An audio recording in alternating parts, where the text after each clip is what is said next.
സർവസംശയച്ഛേത്താരം സച്ചിദാനന്ദവിഗ്രഹം സദാ സുസ്മേരവദനം ബാലകൃഷ്ണം നമാമ്യഹം. എല്ലാവർക്കും എൻ്റെ വിനീതമായ പ്രണാമം. 18ാമത്തെ ശീർഷകത്തിൽ പ്രവേശിക്കുകയാണ് നമ്മൾ. അതിൻ്റെ പേര് ഭൗതിക ജീവിതം എന്നാണ്. എന്തിനാണ് ആധ്യാത്മികതയ്ക്കിടയ്ക്ക് ഭൗതിക ജീവിതത്തിൻ്റെ കാര്യം പറയുന്നത് എന്ന് ചോദിച്ചാൽ അതിൻ്റെ പുറകിലൊരു മഹത്തായ ഉദ്ദേശ്യമുണ്ട്. അതെന്താണെന്ന് ചോദിച്ചാൽ, ഭൗതിക ജീവിതത്തെ വേണ്ടവണ്ണം വിശകലനം ചെയ്യുന്ന ആൾക്ക് മാത്രമേ ഉള്ളിൽ വിരക്തി ഉണ്ടാവുകയുള്ളൂ. ഉള്ളിൽ വിരക്തി നേടാതെ ജ്ഞാനം ലഭിക്കുകയുമില്ല. അപ്പോൾ നമ്മുടെ ഇപ്പോഴുള്ള ജീവിതം, നാം ജീവിച്ചുകൊണ്ടിരിക്കുന്ന ജീവിതത്തിൻ്റെ നശ്വരതയും നിരർത്ഥകതയും നല്ലതുപോലെ മനസ്സിലാക്കിയാൽ മാത്രമേ വിരക്തി എന്ന ഉദാത്തമായ ഭാവം ഉള്ളിലുണ്ടാവുകയുള്ളൂ. വിഷയങ്ങളിൽ നിന്ന് വിട്ടാലേ ആത്മാവിനെ സമീപിക്കാൻ പറ്റൂ. അതുകൊണ്ട് ഭൗതിക ജീവിതത്തിൻ്റെ നശ്വരതയെക്കുറിച്ച് അല്ലെങ്കിൽ അതിൻ്റെ നിസ്സാരതയെക്കുറിച്ച് ആചാര്യൻ വിവരിക്കുകയാണ്. വർണ്ണമൊന്നറിയാതെ മേവുന്നോർ പലരുമുണ്ടണ്ടജ മൃഗതരു ജാലങ്ങളെന്ന പോലെ മണ്ണതിൽ പിറന്നാൽ 5 വത്സരത്തോളം ഉണ്ണിയായി പോകും പുനരഞ്ചു വത്സരത്തോളം കൗമാരമവിടുന്നും 5 വത്സരത്തോളം കൈശോരമിതിനകം ക്രീഡയായി കഴിഞ്ഞിടും യൗവനം തുടങ്ങിടും ഷോഡശ വയസ്സിങ്കൽ പാർവണ ശശിമുഖി മാരത്തേടിടുമപ്പോൾ മത്തേഭനുടെ നടയൊത്തൊരു തരുണിയിൽ ഉൾപ്രേമം കൈക്കൊണ്ടനങ്കാർത്തിയെ കെടുപ്പാനായി ചിത്തജനുടെ ചൊല്ലാൽ മുഗ്ധയാമവൾ തനിക്കൊത്ത പോലിരുന്നൊരു 40 വയസ്സോളം ചിത്തജ താപമൊട്ടു കുറഞ്ഞു ഗൃഹാദി സമ്പത്തുകൾക്കുള്ള പൂർത്തി വരുത്തിയിടണമെന്ന് ചിത്തത്തിലറിവുറ്റിട്ടുദ്യോഗം കലർന്നുടൻ വിത്തങ്ങൾ നേടിവെച്ചു തുടങ്ങിയതു കാലം പുത്തനായൊരു ഗൃഹം തീർപ്പിച്ചിടണമെന്നുള്ള ആസ്ഥ പൂണ്ടതിനുള്ള കോപ്പുകളൊക്കെ കൂട്ടി 10 വത്സരം കൊണ്ടു ഗൃഹവും പണി തീർത്തു സ്വസ്ഥമാനസനായി പുത്രധാരാദിയോടും നിത്യവും സുഖേന വാണിരുന്നോരിരുപതോ വത്സരം ധനധാന്യ വൃദ്ധിയോടനുദിനം ഭൃത്യരും അമാത്യരും പുത്രരും കളത്രവും പുത്രന്മാരുടെ പുത്രന്മാരും ബാന്ധവന്മാരും വിത്തവും ഗൃഹങ്ങളും ഉത്പത്തി വസ്തുക്കളും തക്കുലജാതന്മാരായി മേവിടും അവർകളും ഒക്കെയും എനിക്കുള്ളതെന്നുടെ എന്നും ഞാൻ താൻ ഇക്കണ്ട ധനധാന്യ വസ്തുക്കളുണ്ടാക്കിയോൻ. മനുഷ്യരുടെ ഉള്ളിൽ ഉദിക്കുന്ന വിവിധങ്ങളായ ഭാവങ്ങൾ, ചിന്തകൾ, വിചാരങ്ങൾ, അതിനെയാണ് ഈ വരികളിലൂടെ ആചാര്യൻ വ്യക്തമാക്കുന്നത്. വർണ്ണമൊന്നറിയാതെ മേവുന്നോർ പലരുമുണ്ട്. വർണ്ണമൊന്നറിയാതെ എന്ന് പറഞ്ഞാൽ താൻ ഏതു വർണ്ണത്തിലാണ് ജനിച്ചിട്ടുള്ളത്, താൻ ഏത് ആശ്രമത്തിലാണ്. ആശ്രമം എന്ന് പറഞ്ഞാൽ ഏതെങ്കിലും സന്യാസിമാരുടെയോ മഠാധിപതികളുടെയോ ആശ്രമമല്ല ഉദ്ദേശിക്കുന്നത്. വർണ്ണം 4 വർണ്ണമാണ്: ബ്രാഹ്മണൻ, ക്ഷത്രിയൻ, വൈശ്യൻ, ശൂദ്രൻ. ആശ്രമങ്ങളും അതുപോലെ 4ആണ്. പഠിച്ചുകൊണ്ടിരിക്കുന്ന സമയത്ത് ബ്രഹ്മചര്യം, അത് കഴിഞ്ഞിട്ട് വിവാഹ ജീവിതത്തിലേക്ക് കടക്കുമ്പോൾ ഗാർഹസ്ഥ്യം, അത് കഴിഞ്ഞ് കുറേ കാലം ദാമ്പത്യമൊക്കെ കഴിഞ്ഞ് കുട്ടികളെ അവരുടെ കാര്യം ഏൽപ്പിച്ചിട്ട് ഭാര്യയും ഭർത്താവുമായി ഒതുങ്ങിക്കഴിയുന്നത് വാനപ്രസ്ഥം. വനത്തിലേക്ക് പോവുക എന്നുള്ളതൊന്നും ആധുനിക കാലത്ത് സംഭാവ്യമല്ല. അങ്ങനെ വാനപ്രസ്ഥവും കഴിഞ്ഞ് അവസാനം സന്യാസാശ്രമം സ്വീകരിക്കണമെന്നാണ്. എല്ലാം വിട്ടിട്ട് പോകണം. പക്ഷെ അങ്ങനെ സന്യാസിമാരാരും ഇല്ല. സന്യാസം സ്വീകരിക്കാൻ പലർക്കും കഴിയുന്നില്ല. കാരണം മനസ്സ് ഒട്ടിപ്പോയി. കുടുംബജീവിതത്തിലും ധനധാന്യാദികളിലും സ്ഥാവര ജംഗമ സ്വത്തുക്കളിലുമെല്ലാം മനസ്സ് പറ്റിപ്പോയി. അപ്പോ തൻ്റെ വർണ്ണം ഏതാണെന്നറിയില്ല. വർണ്ണമൊന്നറിയാതെ മേവുന്നോർ പലരും ഉണ്ട്. തൻ്റെ കൃത്യം, തൻ്റെ ധർമ്മം, കർത്തവ്യം എന്താണ് എന്നുള്ളത്, താൻ ഏതു വർണ്ണത്തിൽപ്പെട്ടവനാണ് എന്നറിഞ്ഞാലേ നമുക്ക് നിർവഹിക്കാൻ പറ്റൂ. പക്ഷെ പലർക്കും അവർ ഏത് വർണ്ണത്തിലാണ് പെട്ടവർ എന്ന് തന്നെ അറിയില്ല. ഇവിടെ വർണ്ണം എന്ന് പറഞ്ഞാൽ ജാതിയല്ല. ബ്രാഹ്മണ സമുദായമോ ക്ഷത്രിയ സമുദായമോ വൈശ്യ സമുദായമോ ശൂദ്ര സമുദായമോ അല്ല ഉദ്ദേശിക്കുന്നത്. മനസ്സിൻ്റെ ഗുണവിശേഷങ്ങളാണ് വാസ്തവത്തിൽ ഈ വർണ്ണങ്ങളുടെ അടിസ്ഥാനം. അപ്പോ താൻ എങ്ങനെയുള്ള മനസ്സിൻ്റെ ഉടമയാണ് എന്ന് സ്വയം വിശകലനം ചെയ്ത് താൻ ഇന്ന വർണ്ണത്തിൽപ്പെട്ടവനാണ് എന്ന് തീരുമാനിച്ച് ആ വർണ്ണത്തിന് അനുയോജ്യമായ കർമ്മങ്ങളിൽ വ്യാപൃതനാവുകയാണ് വേണ്ടത്. എന്തിന്? ചിത്തശുദ്ധിക്കായി. അപ്പൊ താൻ എവിടെ നിൽക്കുന്നു എന്നുള്ളത് വളരെ വ്യക്തമായിട്ട് മനസ്സിലാക്കണം. പലരും അത് മനസ്സിലാക്കുന്നില്ല എന്നുള്ളത് കൊണ്ടാണ് ഇവിടെ വർണ്ണമൊന്നറിയാതെ മേകുന്നോർ പലരുമുണ്ട്. താൻ ഏത് വർണ്ണത്തിൽപ്പെട്ടവനാണ് എന്ന് പോലും അറിയാതെ ജീവിക്കുന്നു പലരും.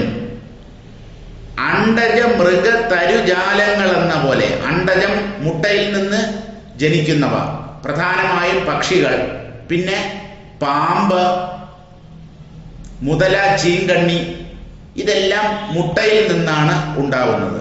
അണ്ടജം, മുട്ടയിൽ നിന്ന് ജനിക്കുന്നവ. പിന്നെ മൃഗങ്ങൾ, തരുജാലങ്ങൾ, പലതരം വൃക്ഷങ്ങൾ, ഇവയ്ക്കൊന്നും വിവേക ശേഷിയില്ല.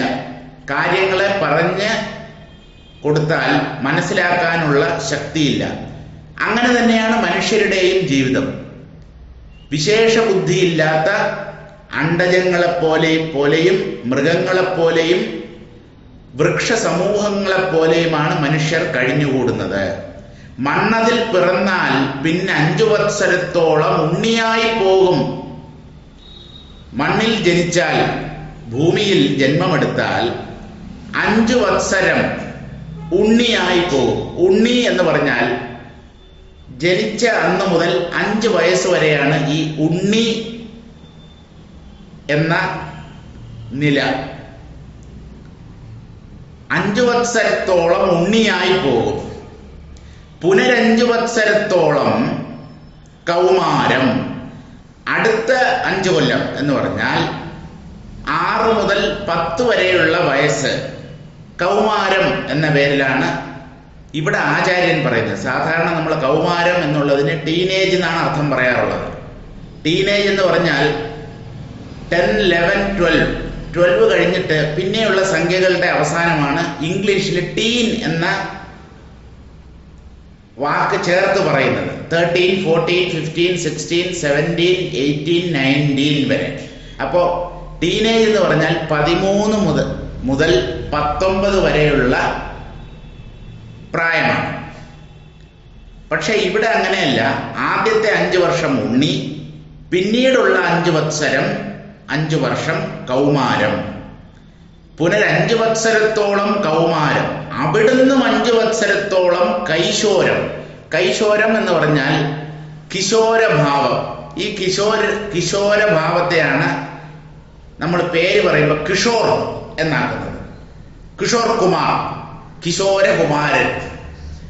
ആ കിശോരൻ എന്ന് പറയുന്നത് 10 മുതൽ 15 വയസ്സ് വരെ വയസ്സുള്ള കുട്ടിയെയാണ് കിശോരൻ. അപ്പോ ആദ്യത്തെ 5 കൊല്ലം ഉണ്ണി, അടുത്ത 5 കൊല്ലം കുമാരൻ, പിന്നീടുള്ള 5 കൊല്ലം കിശോരൻ. ഇതിനകം ക്രീഡയായി കഴിഞ്ഞിടും. ഇതിൽ ഈ സമയം വരെ, ഒരു 15 വയസ്സ് വരെ കുട്ടികൾക്ക് കളികളിലാണ് താല്പര്യം. എപ്പോഴും കളിക്കണം, എന്തെങ്കിലും കളികളിൽ ഏർപ്പെടണം എന്നുള്ള വിചാരമാണ്. കാരണം അതാണല്ലോ കുട്ടിത്തം എന്ന് പറയുന്നത്. എന്തെങ്കിലും കളിച്ച് രസിക്കണം, അതാണ് ക്രീഡയായി കഴിഞ്ഞിടും. യൗവനം തുടങ്ങിയിടും ഷോഡശ വയസ്സിങ്കൽ. യൗവനം ആരംഭിക്കുന്നത് 16ാമത്തെ വയസ്സിലാണ് എന്ന് പറഞ്ഞാൽ ഇപ്പോഴത്തെ +1, പഴയ പ്രീ ഡിഗ്രി 1ാം വർഷം. 15 വയസ്സിലാണ് സാധാരണ 10ാം ക്ലാസ് പാസ്സാവുന്നത്. അപ്പൊ യൗവനം തുടങ്ങുന്നത് 16ാമത്തെ വയസ്സിലാണ്. യൗവനം തുടങ്ങിയിടും ഷോഡശ വയസ്സിങ്കൽ പാർവണ ശശിമുഖിമാരെ തേടിയിടും. അപ്പോഴാണ് ഉള്ളിൽ കാമവികാരം ഉണ്ടാകുന്നത്. ചന്ദ്രനെ പോലെ പ്രകാശിക്കുന്ന മുഖത്തോടു കൂടിയ സുന്ദരികളെ തേടിപ്പോകും. അപ്പോൾ കൗമാരപ്രായക്കാർ, അല്ലെങ്കിൽ ഈ 16 വയസ്സ് കഴിഞ്ഞവർ, 16 വയസ്സ് മുതൽ തുടങ്ങും. സ്ത്രീകളോട് താല്പര്യം, അവരെ നോക്കണം, അവരുമായി സംസാരിക്കണം, അവരെ കുറിച്ച് ഇങ്ങനെ ചിന്തിക്കണം. ഇതെല്ലാം ഓരോ തരത്തിലുള്ള മൈഥുനമാണ് എന്നാണ് ശാസ്ത്രം പറയുന്നത്. പാർവണം ശശിമുഖിമാർ എന്ന് പറഞ്ഞാൽ, പാർവണം എന്ന് പറഞ്ഞാൽ പൂർണ്ണചന്ദ്രൻ, പാർവണ ശശി, പൗർണമിയിലെ ചന്ദ്രനെ പോലെ സുന്ദരമായ പ്രസന്നമായ പ്രകാശം ചൊരിയുന്ന സ്ത്രീകളെ അല്ലെങ്കിൽ കുമാരികളെ തേടി മനസ്സ് ഓടും. കുമാരികളെ തേടിയിടും. പാർവണ ശശിമുഖിമാരെ തേടിയിടും.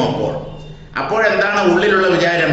മത്തേഭനുടെ നടയൊത്തൊരു തരുണിയിൽ ഉൾപ്രേമം കൈക്കൊണ്ട് അനങ്കാർത്തിയെ കെടുപ്പാനായി. മത്തേഭൻ എന്ന് പറഞ്ഞാൽ മതിച്ച ആന, മതയാന ഇങ്ങനെ കുണുങ്ങി കുണുങ്ങി നടക്കുന്നത് പോലെ നടക്കുന്ന സ്ത്രീകളുടെ പുറകെ, യുവതികളുടെ പുറകെ ഉൾപ്രേമം കൈക്കൊണ്ട്, ഉള്ളിൽ അവരോട് അടങ്ങാത്ത പ്രേമം തോന്നി, ഇഷ്ടം തോന്നി, അനങ്കാർത്തിയെ കെടുപ്പാനായി. അനങ്കൻ കാമദേവൻ, മന്മഥൻ. ആ മന്മഥനാണ് ഉള്ളിൽ കാമം ജനിപ്പിക്കുന്നത്. ആ കാമപൂരണത്തിനായി ചിത്തജനുടെ ചൊല്ലാൽ, ചിത്തജൻ എന്ന് പറഞ്ഞാലും മന്മഥൻ എന്ന് തന്നെയാണ് അർത്ഥം. മനസ്സിൽ നിന്ന് ജനിക്കുന്നവൻ, മനസ്സിലാണല്ലോ കാമം ഉദ്ഭവിക്കുന്നത്.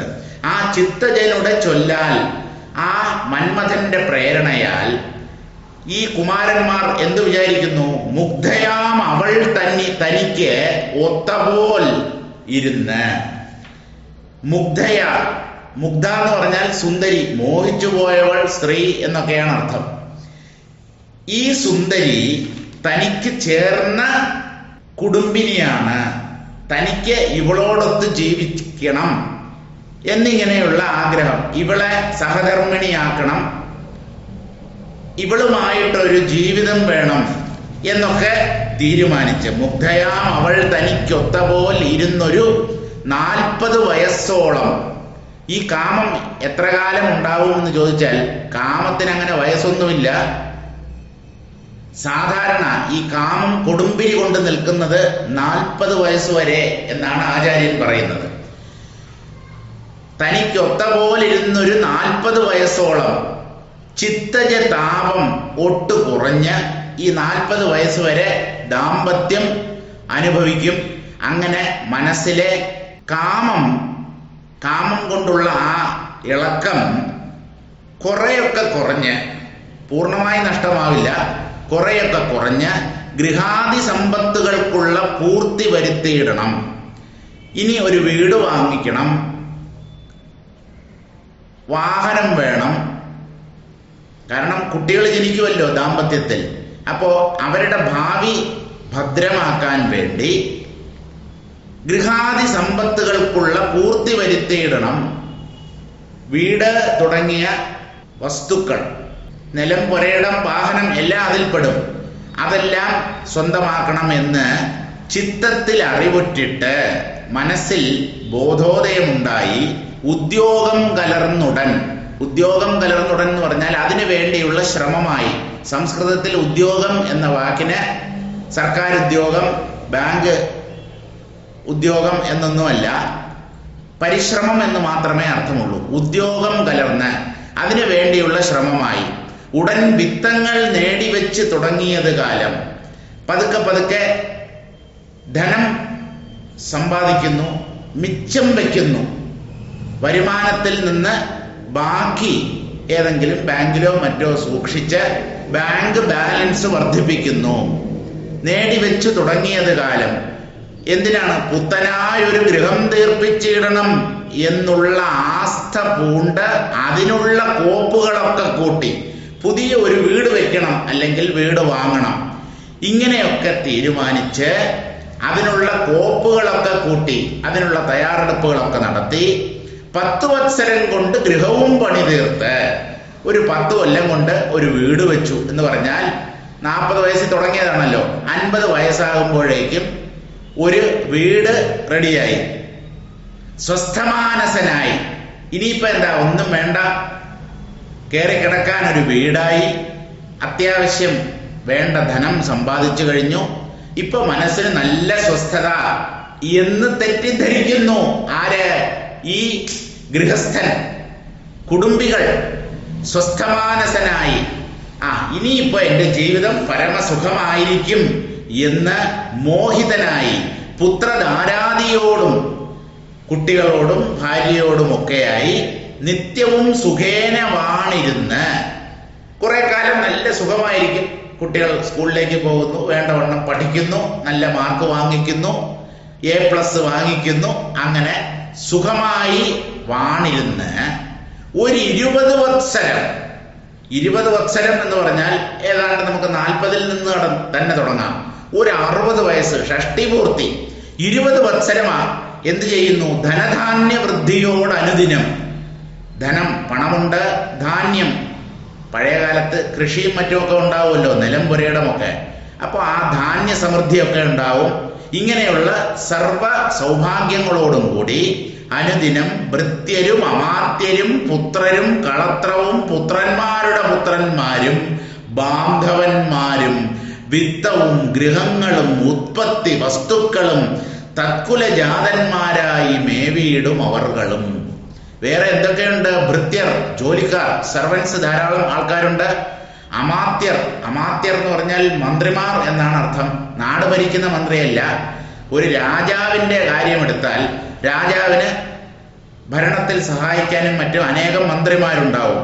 അങ്ങനെ ആ അമാത്യരോടുമൊപ്പം പിന്നെ പുത്രന്മാരും, അത് രാജാവിനും പുത്രന്മാരുണ്ടാകാം, രാജാവല്ലാത്തവർക്കും പുത്രന്മാരുണ്ടാകാം. അങ്ങനെ പുത്രന്മാരോടും എന്ന് പറഞ്ഞാൽ പുത്രികളോടും, ബാന്ധവന്മാരും ബന്ധുജനങ്ങളോടും, വിത്തവും പണം, ഗൃഹങ്ങളും വീടുകൾ, ചിലപ്പോൾ 2ഓ 3ഓ ഒക്കെ വീട് വാങ്ങിക്കാൻ കഴിഞ്ഞു എന്ന് വരാം. ഇങ്ങനെ ഗൃഹങ്ങളും ഉത്പത്തി വസ്തുക്കളും, അതുപോലെ ജീവിത സൗകര്യത്തിനായി നമ്മൾ വാങ്ങിച്ചു കൂട്ടുന്ന മറ്റു കാര്യങ്ങൾ, TV, fridge, washing machine, music system, computer. അതൊന്നും ഒരു ആഡംബര വസ്തുവല്ല ഈ കാലത്ത്. എന്നാലും ഇതൊക്കെ AC, ഇങ്ങനെയുള്ള പല ജംഗമ സ്വത്തുക്കളും ഒക്കെ ആയിട്ട് തത്കുലജാതന്മാരായി മേവീടും അവർകളും. ഞാൻ നല്ലതുപോലെ ജീവിച്ചു, നല്ല ഒരു കുടുംബത്തിൽ ജനിച്ചു, സാമാന്യം നല്ല സാമ്പത്തിക ശേഷിയുണ്ട്, കുട്ടികളുണ്ട്, ഭാര്യയുണ്ട്, വീടുണ്ട്, ഇനി എനിക്ക് എന്തു വേണം? ഇതാണ് മോഹം. ഇതൊന്നും കൊണ്ട് ജീവിതം ധന്യമാവുകയില്ല എന്ന സത്യം ഈ പാവം മനസ്സിലാക്കുന്നില്ല.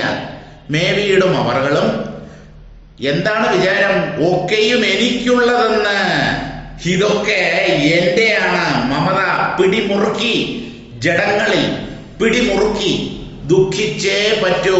ഒക്കെയും എനിക്കുള്ളത്, ഇതൊക്കെ എനിക്ക് വേണ്ടിയാണ് എന്നും എന്നുടെ എന്നും എല്ലാം എന്റേതാണെന്നും ഞാൻ താൻ ഈ കണ്ട ധനധാന്യ വസ്തുക്കൾ ഉണ്ടാക്കിയോൻ, ഇതാണ് അഭിമാനം.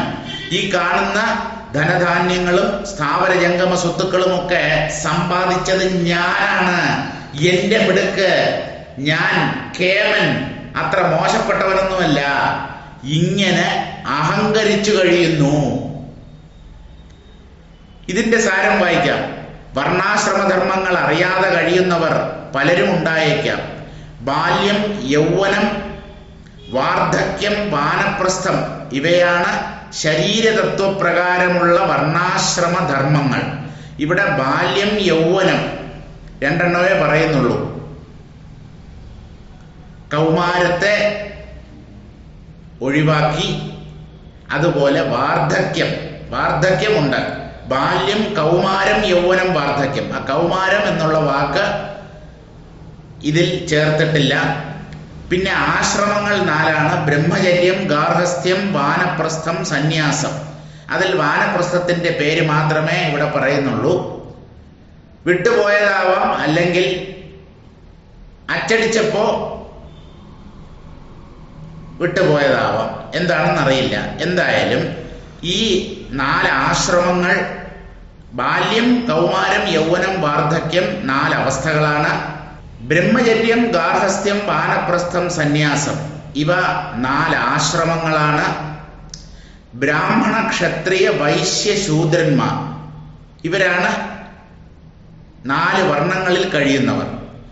ഇവയാണ് ശരീരതത്വപ്രകാരമുള്ള വർണ്ണാശ്രമ ധർമ്മങ്ങൾ. ബ്രാഹ്മണത്വം, ക്ഷത്രിയത്വം, വൈശ്യത്വം, ശൂദ്രത്വം എന്നിങ്ങനെ 4 പ്രകാരത്തിലും ഇതറിയപ്പെടുന്നു. അവരവരുടെ വാസനയ്ക്കനുസരിച്ചാണ് ഓരോരുത്തരും ഓരോ തൊഴിൽ സ്വീകരിക്കുന്നത്. ചാതുർവർണ്ണ്യം മയാ സൃഷ്ടം ഗുണകർമ്മ വിഭാഗശഃ. അവനവന്റെ പൂർവ്വവാസനകൾ, പൂർവ്വജന്മത്തിലെ വാസനകൾക്കനുസരിച്ചാണ് ഓരോ തൊഴിലുകൾ ഓരോരുത്തരും സ്വീകരിക്കുന്നത്. അപ്പോൾ ഗുണത്തിനനുസരിച്ച് കർമ്മം. അങ്ങനെ ഗുണകർമ്മങ്ങളെ അടിസ്ഥാനപ്പെടുത്തിയാണ് ചാതുർവർണ്ണ്യം എന്ന സങ്കല്പം ഭാരതത്തിൽ രൂപപ്പെട്ടിട്ടുള്ളത്. അല്ലാതെ ജാതി എന്ന ഒരർത്ഥം വർണ്ണത്തിന് നൽകാനേ പാടില്ല. അതല്ല ഇവിടെ ഉദ്ദേശിക്കുന്നത്. നമ്മൾ അച്ഛൻ്റെയും അമ്മയുടെയും ജാതി നോക്കിയിട്ടാണ് കുട്ടിയുടെ ജാതി തീരുമാനിക്കുന്നത്. അവിടെ തന്നെ ഭിന്നജാതിക്കാർ തമ്മിൽ വിവാഹിതരായാൽ അവർക്ക് ജനിക്കുന്ന കുഞ്ഞുങ്ങൾ ഏത് ജാതി എന്നുള്ള ഒരു പ്രശ്നം വരും. പലരും സ്വീകരിക്കുന്നത് അച്ഛൻ്റെ ജാതിയാകും കുട്ടികൾക്ക് എന്നാണ്. ഇതൊക്കെ ആരാ തീരുമാനിക്കുന്നത്? നമ്മളാണോ തീരുമാനിക്കുന്നത്? അതിൽ പകുതി ഇതിൽ പകുതി. അച്ഛൻ ഒരു ജാതി, അമ്മ വേറൊരു ജാതി. ഇവരുടെ കുട്ടികൾ 2 ജാതിയുടെയും 50% വീതം ചേർന്നുണ്ടായവരാണോ, അല്ലെങ്കിൽ അച്ഛൻ്റെ ജാതി ഏതോ ആ ജാതിയിൽപ്പെട്ടവരാണോ? ഇതൊക്കെ ഓരോരുത്തർ അവരവരുടെ മനോധർമ്മം അനുസരിച്ച് ഓരോന്ന് തീരുമാനിക്കുന്നു. ഇതറിയാതെ അണ്ടജം, ഉദ്ഭിജം, സ്വേദജം, ജരായുജം തുടങ്ങിയ 4 വിധ യോനിയിൽ പിറന്ന് 5 വർഷം കുഞ്ഞായി കഴിയും. മനുഷ്യരുടെ കാര്യം മാത്രമല്ല പറയുന്നത്, 4 തരം ജീവികളുണ്ട് എന്നാണ്. അണ്ടജം എന്ന് പറഞ്ഞാൽ മുട്ടയിൽ നിന്ന് ജനിക്കുന്നവ. സ്വേദജം വിയർപ്പിൽ നിന്നുണ്ടാകുന്ന രോഗാണുക്കൾ, മറ്റ് കൃമികീടങ്ങൾ, അതൊക്കെയാണ് സ്വേദജം. ജരായുജം എന്ന് പറഞ്ഞാൽ ഗർഭപാത്രത്തിൽ രൂപപ്പെട്ട് പ്രസവത്തിലൂടെ പുറത്തു വരുന്നവയാണ് ജരായുജങ്ങൾ. ജരായു എന്നുള്ളതിന് യൂട്ടറസ്, ഗർഭപാത്രം എന്നാണ് അർത്ഥം. അങ്ങനെ ജരായുവിൽ നിന്ന് ജനിക്കുന്നത് എന്ന് പറഞ്ഞാൽ സസ്തനികളായി ജനിക്കുന്നവ, സസ്തനികൾക്ക് ജനിക്കുന്നവ. പിന്നെ ഉദ്ഭിജം, ഭൂമി പിളർന്ന് മുകളിലേക്ക് വരുന്ന വൃക്ഷലതാദികൾ. ഇങ്ങനെ ഈ ജീവന്മാരെ 4 തരമാക്കി പറഞ്ഞിട്ടുണ്ട്. അപ്പൊ ആദ്യത്തെ 5 വർഷം ഉണ്ണിയാണ് എന്ന് പറഞ്ഞാൽ കുഞ്ഞാണ്. ആ 5 വർഷം കുഞ്ഞുങ്ങളെ ലാളിക്കണം എന്നാണ്. ലാളയേ 5 വർഷാണി ദശവർഷാണി താടയേ പ്രാപ്തേതു ഷോഡശേ വർഷേ പുത്രം മിത്രവദാചരേ.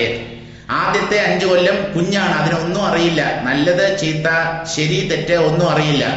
അതുകൊണ്ട് അവന് ലാളന മാത്രമേ കൊടുക്കാവൂ. കൊഞ്ചിച്ചു വളർത്തണം ആദ്യത്തെ 5 കൊല്ലം. അത് കഴിഞ്ഞ് 15 വയസ്സ് വരെ സ്വല്പം ശിക്ഷയൊക്കെ കൊടുക്കാം, പേടിപ്പിക്കാം, ചെറിയ അടിയോ തട്ടോ ഒക്കെ കൊടുക്കാം. 16 വയസ്സായി കഴിഞ്ഞാൽ അച്ഛൻ്റെ തോളിനൊപ്പം എത്തും മകൻ. അത് കഴിഞ്ഞ് കുട്ടികളെ തല്ലരുത്, തല്ലിയാൽ തിരിച്ചു കിട്ടും. അതുകൊണ്ട് 16 വയസ്സായി കഴിഞ്ഞാൽ, അതായത് ആ യൗവനാവസ്ഥയിൽ എത്തിക്കഴിഞ്ഞാൽ കുട്ടികളെ മിത്രത്തെ പോലെ കരുതണം, സുഹൃത്തുക്കളെ പോലെ കരുതണം. അതായത് എന്തെങ്കിലുമൊക്കെ വീട്ടുകാര്യങ്ങൾ പ്രശ്നമുള്ളതുണ്ടെങ്കിൽ അത് ആ കുട്ടികളെയും കൂടെ ഉൾപ്പെടുത്തി അവരുമായിട്ട് ചർച്ച ചെയ്ത് വേണം തീരുമാനമെടുക്കാൻ. അയാളെ ഒരാളായി പരിഗണിക്കണം. അതുവരെ ആ ഒരു നില അവർക്ക് കൊടുക്കേണ്ട കാര്യമില്ല. 5 വർഷം കൗമാരദശയിലും 5 വർഷം കൈശോരമായിട്ട് എന്ന് പറഞ്ഞാൽ ബാല്യകാലമായി ക്രീഡയായി കഴിയും. ഈ 15 വയസ്സ് വരെ കുട്ടികൾക്ക് കളിയിലാണ് താല്പര്യം. 10ാം ക്ലാസ് വരെ കളിയാണ്. 9, 10ലൊക്കെ ചെറുതായിട്ട് കാമവികാരം ഉള്ളിൽ ഉടലെടുക്കുമെങ്കിലും അതിനേക്കാൾ ഉപരി കളികളിലാണ് കുട്ടികൾക്ക് താല്പര്യം. അതുകൊണ്ടാണ് ക്രീഡയായി കഴിയും എന്ന് പറഞ്ഞത്. യൗവനം 16ാം വയസ്സിൽ തുടങ്ങിക്കഴിഞ്ഞാൽ പിന്നെ യൗവനയുക്തകളും ശശിമുഖികളുമായ സ്ത്രീകളെ തേടി നടക്കും. കിഴവികളെ ആർക്ക് വേണം? ചെറുപ്പക്കാരികൾ, സുന്ദരികൾ, യുവതികൾ, അവരുടെ പുറകെ പോകും ഈ പുരുഷന്മാർ. ആന നടക്കൊത്ത തരുണിയിൽ ഉൾപ്രേമം കൊണ്ട് ചിത്തത്തിന്റെ പ്രേരണയാൽ ആഗ്രഹ നിവൃത്തിക്കായി 40 വയസ്സോളം കഴിഞ്ഞ് 40 വയസ്സോളം മനസ്സിൽ ഈ കാമവികാരം അതിശക്തമായിരിക്കും. അപ്പോഴാണ് ഈ ദാമ്പത്യത്തിൽ കൂടുതൽ താല്പര്യം തോന്നുക. അങ്ങനെ ചിത്തത്തിന്റെ പ്രേരണ കൊണ്ട് ആഗ്രഹപൂർത്തിക്കായിട്ട് ഒരു 40 വയസ്സോളം ഗൃഹസ്ഥാശ്രമത്തിൽ കഴിയും. ചിത്തതാപം കുറയുമ്പോൾ, ആ കാമത്തിന് അല്പം ഒരു ശമനം ഉണ്ടാകുമ്പോൾ സമ്പത്ത്, ഗൃഹം എന്നിവയിൽ ആകൃഷ്ടനായി ചിത്തത്തിൽ അറിവുറ്റ് പണിപ്പെട്ട് സമ്പത്ത് നേടിവെച്ച് തുടങ്ങിയതു മുതൽ പുത്തനായൊരു ഗൃഹവും പണിത് സ്വസ്ഥമാനസനായി ഭാര്യാപുത്രാദികളോടും കൂടി 20 സംവത്സരം വാഴുന്നു. അതായത് ഉദ്ദേശം 60 വയസ്സ് വരെ വീട് കെട്ടാനും സമ്പത്ത് ആർജിക്കാനും ഉള്ള തത്രപ്പാടിലായി. കാരണം കുടുംബമായല്ലോ, കുട്ടികൾ ജനിക്കുമ്പോഴാണല്ലോ ശരിക്കും കുടുംബമാവുന്നത്. അങ്ങനെ കുറേയൊക്കെ കഷ്ടപ്പെട്ട് സമ്പത്ത് നേടി വീടൊക്കെ വെച്ച് സ്വസ്ഥനായി ഭാര്യയും കുട്ടികളോടുമൊപ്പം 60 വയസ്സ് വരെ അങ്ങനെ ജീവിക്കുന്നു. ധനധാന്യാദികളോട് അനുദിനം ഭൃത്യരും അമാത്യരും പുത്രന്മാരും പൗത്രന്മാരും, പുത്രരും കളത്രവും പുത്രന്മാരുടെ പുത്രന്മാരും ബാന്ധവന്മാരും, മക്കൾ, മക്കളുടെ മക്കൾ, പേരക്കുട്ടികൾ, ഇതൊക്കെയാണല്ലോ മനുഷ്യന്റെ ജീവിതം. ഇതിലൊക്കെയാണല്ലോ അവന്റെ മനസ്സ് കുരുങ്ങിക്കിടക്കുന്നത്. ഈ പൗത്രന്മാരും ബന്ധുക്കളും ധനവും ഗൃഹങ്ങളും വസ്തുവകകളും തൻ്റെ കുടുംബാംഗങ്ങളുമായി കഴിയുന്നവരും എല്ലാം എനിക്കുള്ളതെന്നും എന്റേതെന്നും ഞാനാണ് ഈ കണ്ട ധനകാര്യ വസ്തുക്കൾ ഉണ്ടാക്കിയവൻ എന്നുമെല്ലാം ചിന്തിച്ച് അഹങ്കരിച്ചു കഴിയുന്നു. അഹങ്കാരമാണ് ഉള്ളിൽ മുഴച്ചു നിൽക്കുന്നത്, വർദ്ധിച്ചു വരുന്നത്. ആ അഹങ്കാരം ദുഃഖത്തിലേക്ക് നയിക്കും. പതനത്തിന്റെ മുന്നോടിയാണ് അഹങ്കാരം. Pride goes before A fall. ഒരാൾ അഹങ്കാരിയായി കഴിയുന്നുണ്ടെങ്കിൽ തീരുമാനിച്ചോളൂ, അയാളുടെ പതനം അടുത്തു കഴിഞ്ഞു. ഇനി ജ്ഞാനപ്പാനയിൽ ഈ പറഞ്ഞ ശ്ലോകങ്ങൾക്ക് സമാനമായ കുറെ വരികളുണ്ട്. അതും കൂടെ നമുക്ക് നോക്കാം. 10 മാസം വയറ്റിൽ കഴിഞ്ഞു പോയി, 10 പന്തിരാണ്ടുണ്ണിയായിട്ടും പോയി, തന്നെത്താനഭിമാനിച്ച് പിന്നീടും തന്നെത്താനറിയാതെ കഴിയുന്നു. ഇത്ര കാലമിരിക്കുമിനിയെന്നും സത്യമോ നമുക്കേതുമൊന്നില്ലല്ലോ. നീർപ്പോള പോലെയുള്ളൊരു ദേഹത്തിൽ വീർപ്പു മാത്രമുണ്ടിങ്ങനെ കാണുന്നു. ഓർത്തറിയാതെ പാടുന്നേരം നേർത്തു പോകും അതെന്നേ പറയാവൂ. അത്രമാത്രമിരിക്കുന്ന നേരത്ത് കീർത്തിച്ചിടുന്നതില്ല തിരുനാമം. കൃഷ്ണ കൃഷ്ണ മുകുന്ദ ജനാർദ്ദന, കൃഷ്ണ ഗോവിന്ദ നാരായണ ഹരേ. അച്യുതാനന്ദ ഗോവിന്ദ മാധവ സച്ചിദാനന്ദ നാരായണ ഹരേ. 10 മാസം വയറ്റിൽ കഴിഞ്ഞുപോയി. ഗർഭം മുതൽ കണക്ക് കൂട്ടുകയാണ്. 10 മാസമാണല്ലോ മനുഷ്യരിലെ ഗർഭകാലം. 10 മാസം അങ്ങനെ വയറ്റിൽ കഴിഞ്ഞുപോയി. അത് കഴിഞ്ഞിട്ട് ജനിച്ചാലോ 10-12 ഉണ്ണിയായിട്ടും പോയി.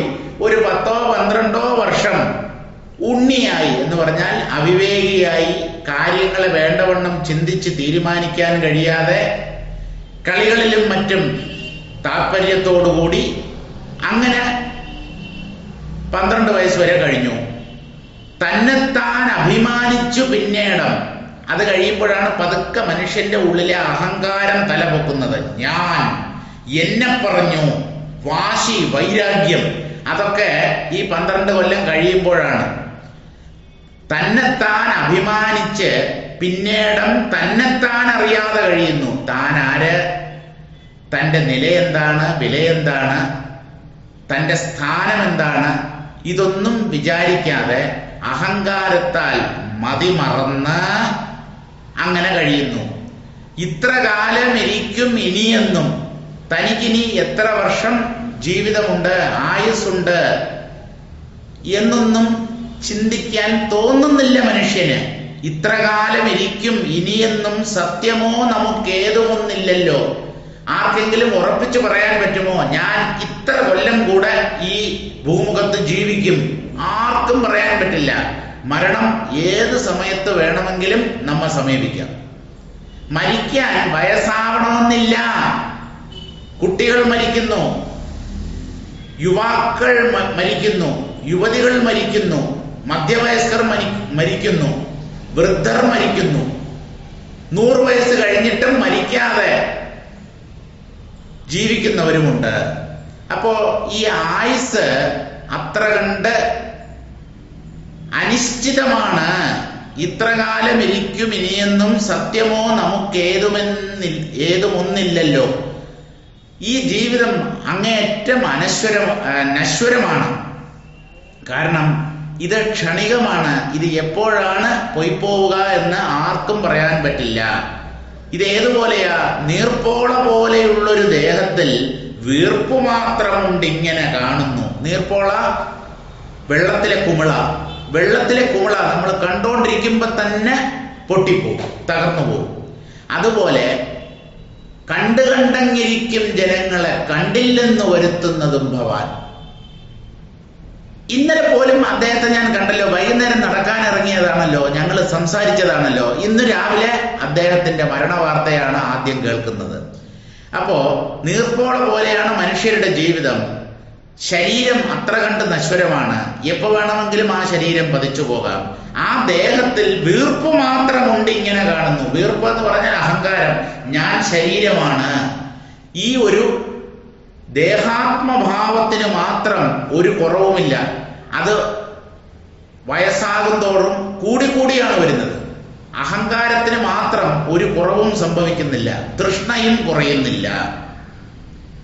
ഓർത്തറിയാതെ പാടുപെടുന്നേരം വേണ്ടവണ്ണം കാര്യങ്ങളെ ചിന്തിച്ച് ജീവിതത്തിന്റെ നശ്വരത മനസ്സിലാക്കി അനശ്വരമായ സത്യത്തെ തിരയാതെ ഇങ്ങനെ പല കർമ്മങ്ങളും ചെയ്ത് കഷ്ടപ്പെടുന്നു മനുഷ്യർ. ഇങ്ങനെ പാടുപെടുന്ന നേരത്ത് നേർത്തു പോകും, അതെന്നേ പറയാവൂ.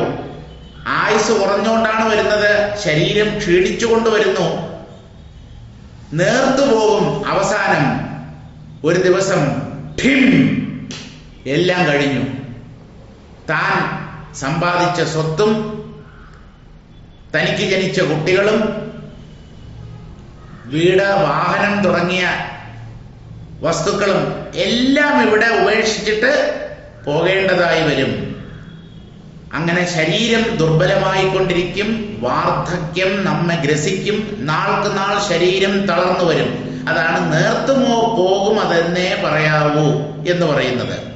അത്രമാത്രം ഇരിക്കുന്ന നേരത്ത് അവസാനം നശിക്കാൻ പോകുന്ന, ജീർണിച്ച് ഇല്ലാതാവാൻ പോകുന്ന ഈ ശരീരത്തിൽ ഇരിക്കുന്ന വേളയിൽ എന്ന് പറഞ്ഞാൽ ജീവിതകാലത്തിൽ കീർത്തിച്ചിടുന്നതില്ല തിരുനാമം. ഭഗവാന്റെ നാമങ്ങൾ പറയാൻ മാത്രം മനുഷ്യന് സമയം കിട്ടുന്നില്ല. കാരണം അയാളുടെ ജീവിതം അത്ര കണ്ട് തിരക്കേറിയതാണ്.